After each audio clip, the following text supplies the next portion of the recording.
नमस्कार दोस्तों, आज की इस वीडियो में हम बात करेंगे विल्समीर रिएक्शन और साथ ही विल्समीर रिएक्शन के मैकेनिज्म को भी हम समझेंगे। तो चलिए शुरू करते हैं।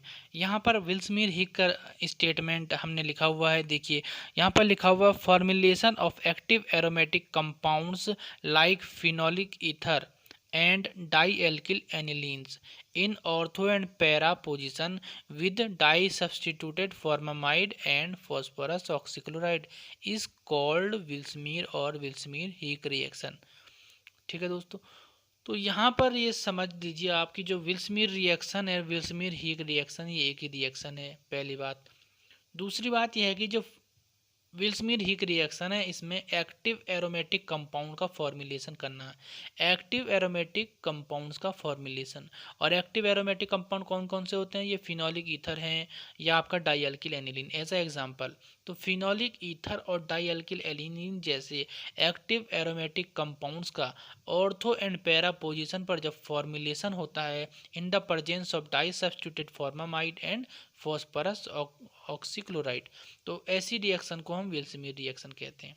यहाँ पर ये जो आपको कंपाउंड दिख रहा है, ये आपका एक्टिव एरोमेटिक कंपाउंड है, और ये active aromatic compound phenolic ether है।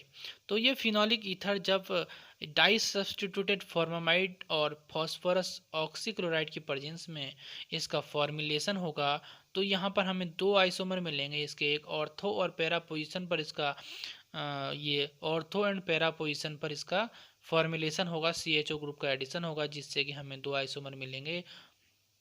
तो इस रिएक्शन को हम विल्समीर रिएक्शन या विल्समीर हिक रिएक्शन कहते हैं। अब नेक्स्ट स्टेप में हम जानते हैं इस रिएक्शन के मैकेनिज्म के बारे में, कैसे ये रिएक्शन प्रोसीड करती है। ये दोनों मॉलिक्यूल आपस में रिएक्ट करेंगे, और हम जानते हैं नाइट्रोजन पर होता है लोन पेयर। लोन पेयर यहाँ बॉन्ड बनाएगा कार्बन के साथ, और ये कार्बन और ऑक्सीजन का बॉन्ड ब्रेक होकर के ये बॉन्ड इस ऑक्सीजन एटम के साथ और इस फॉस्फोरस एटम के साथ यहाँ बॉन्ड शिफ्ट हो जाएगा। जैसे ये बॉन्ड ऑक्सीजन और फॉस्फोरस के बीच में बनेगा, ये जो क्लोरीन का एटम है और ये फॉस्फोरस का जो एटम है, ये क्लोरीन यहाँ से रिलीज हो जाएगा। क्लोरीन का रिलीज होने के बाद ये जो प्रोडक्ट बनेगा, ये पीएच यहाँ पर एन के ऊपर पॉजिटिव चार्ज आ जाएगा नाइट्रोजन पर, और डबल बॉन्ड से ये CH, और ये यहाँ पर O, और O से आपका P double bond O Cl2 जुड़ जाएगा। क्योंकि Cl निकल चुका है तो Cl हम रिलीज हो जाएगा। अब ये जो प्रोडक्ट फॉर्म हो गया, ये आपका इमीनियम आयन फॉर्म हो गया। नेक्स्ट स्टेप में क्या होगा, ये जो Cl जो आपका रिलीज हुआ है,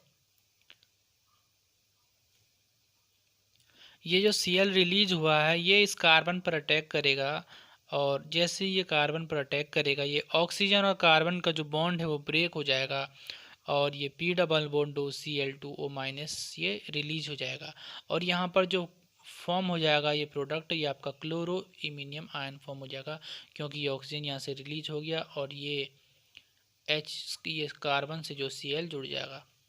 अब नेक्स्ट स्टेप में ये जो क्लोरो इमीनियम आयन है, ये रिएक्शन को प्रोसीड करेगा। तो दोस्तों यहाँ पर आप देख सकते हैं, ये आपका फिनोलिक ईथर है, एक एक्टिव एरोमेटिक कंपाउंड, और ये आपका जो क्लोरो इमीनियम आयन फॉर्म हुआ था, ये क्लोरो इमीनियम आयन और इसके फिनोलिक ईथर के बीच में रिएक्शन होगी, क्योंकि ये ऑक्सीजन पर लोन पेयर है, तो लोन पेयर यहाँ डबल बॉन्ड फॉर्म करेगा ऑक्सीजन कार्बन के साथ।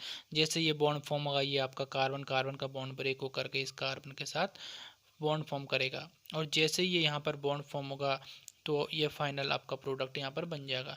तो जब ये प्रोडक्ट फॉर्म होगा, तो आप देख सकते हैं कि यहाँ पर एक हाइड्रोजन होता है, तो ये हाइड्रोजन आपका क्या करेगा, रिलीज करेगा। तो जब ये हाइड्रोजन रिलीज करेगा, तो इसका बॉन्ड जो है यहाँ फॉर्म होगा, और जैसे ये बॉन्ड फॉर्म होगा, तो ऑक्सीजन कार्बन का ये बॉन्ड ब्रेक होकर के यहाँ शिफ्ट हो जाएगा, और इस ऑक्सीजन को न्यूट्रल कर देगा। ये हाइड्रोजन रिलीज हो गया। अब ये यहाँ पर OMe हो गया आपका, ये ऑक्सीजन का ये माइनस चार्ज से प्लस चार्ज कैंसिल हो गया, और इस तरीके का कंपाउंड फॉर्म हो गया आपका। ठीक है, अब नेक्स्ट स्टेप में सोडियम एसीटेट से, इसका एक्वस सोडियम एसीटेट से रिएक्शन कराएंगे, और इसका फॉर्मुलेशन हो जाएगा।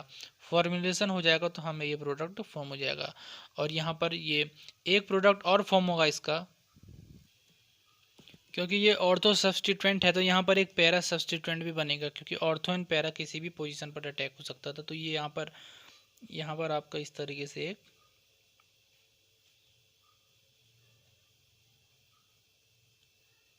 और ये पैरा सब्स्टिट्यूएंट भी आपका फॉर्म हो जाएगा। तो फाइनली जो ये प्रोडक्ट फॉर्म हुआ, ये आपका फॉर्मुलेशन हुआ एक्टिव एरोमेटिक कंपाउंड जो फिनोलिक ईथर हमने लिया था ऑर्थो पोजीशन पर और एक पैरा पोजीशन पर।